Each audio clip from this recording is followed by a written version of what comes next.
Probinsya sang Aklan ipaidalom sa 14-day home quarantine ang mga locally stranded individuals nga mapauli kag mapabilin sa probinsya apisar sa ginapatuman nga One Panay Free Movement.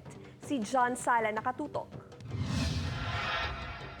Nagpagwa sang advisory si Aklan Governor Florencio Miraflores ang Hunyo 3 ang pila ka amendment sa mga ginapatuman nga protokol matapos ang ginpaidalom ng rehiyon sa Modified General Community Quarantine.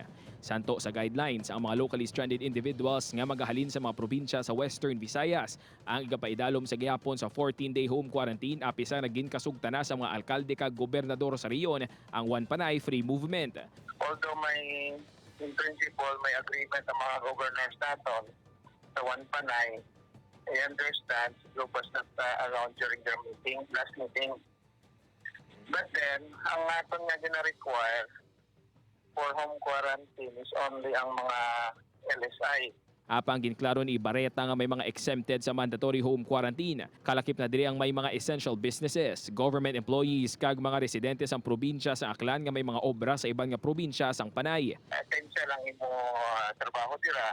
So, you visited only your family, dawa mo na pala. Madumduman nga sa nagligad nga simana na hisugtan sang mga gobernador sang anom ka probinsya sa Western Visayas kag alkalde sang syudad sang Iloilo kag Bacolod nga ipatuman ang One Panay Free Movement sa diin hindi na kinahanglan sang travel pass o kung magpaidalom pa sa 14-day quarantine ang mga LSI nga na-stranded sa mga probinsya sang Panay nga magapauli sa ilang mga probinsya.